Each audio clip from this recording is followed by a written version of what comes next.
தீமை நின்று விலக்கி காத்து கொள்ளுவார். உங்களை தீமைக்கு விலக்கி காத்து கொள்ள உண்மையுள்ளவர். அல்லேலூயா.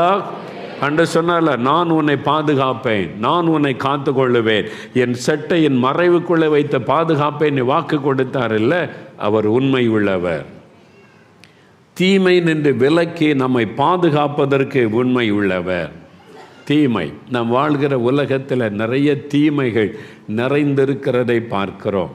நமக்கு விரோதமாய் தீங்கு காரியங்கள் நடைபெறுகிறதை பார்க்கிறோம். 1 பேதுரு 5:8 வாசிக்கும் போது, நம் எதிராளியாக இருக்கிற பிசாசு, அவன் தான் தீமை செய்கிறவன். ஏன் நமக்கு தீமை நடக்குது? நம்ம ஜெபிக்கிறோம், ஆண்டவருக்கு பிரியமாக தான் நான் வாழ்கிறோம், நான் யாருக்குமே எந்த தீங்கு நினைச்சது இல்லையே, எல்லாரையும் ஆசீர்வதித்தானே ஜெபிக்கிறேன், பிறகு இதே எங்களுக்கு இந்த தீமை நடக்குது. நிறைய பேர் சொல்லுகிற வார்த்தை. நான் யாருக்கு என்ன அநியாயம் பண்ணேன், நான் யாருக்கு என்ன துரோகம் பண்ணேன், நான் உண்டு, வேதம் உண்டு, பைபிள் உண்டு, ஆண்டவர் உண்டுன்னு தான் நான் வாழ்கிறேன், எனக்கு ஏன் இந்த தீமை நடக்கணும்? நிறைய பேருடைய மனதில் எழும்புகிற கேள்வி, சிலர் வாயினாலே சொல்லுகிற ஒரு வார்த்தை. ஏன் இந்த தீங்கு நடக்குது அப்படின்னு கேட்டால், நமக்கு ஒரு சத்துரு இருக்கிறான், கண்ணுக்கு தெரியாத சத்துரு, கண்ணால் அவனை பார்க்க முடியாது. அவனை குறித்து வேதம் பிசாசு என்றும் சாத்தான் என்றும் சொல்லப்பட்டிருக்கிறது.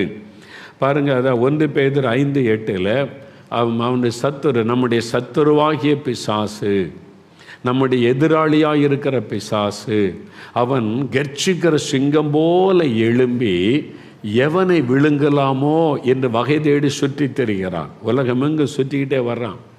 யார் ஜெபிக்கிறா, யார் பைபிள் வாசிக்கிறா, யார் இயேசு நல்லவன் சொல்கிறா, யார் வாக்குத்தத்தம் தந்த இயேசு எங்களுக்கு இருக்கிறான்னு மகிழ்ச்சியோடு சொல்கிறாங்க, அவங்களுக்கு தீமை செய்வதற்கு, தேவனுடைய பிள்ளைகளுக்கு தீமை செய்வதற்கு, ஜெபிக்கிற பிள்ளைகளுக்கு தீமை செய்வதற்கு, தேசத்துக்காக ஜெபிக்கிற, மற்றவங்களுக்காக ஜெபிக்கிற, எழுப்புதலுக்காக ஜெபிக்கிற தேவ பிள்ளைகளுக்கு தீங்கு செய்வதற்கு, சுவிசேஷத்தை அறிவிக்கிற அவருடைய பிள்ளைகளுக்கு தீமை செய்வதற்கு கெர்ச்சிக்கிற சிங்கம் போல சுற்றி திரிகிறானாம்.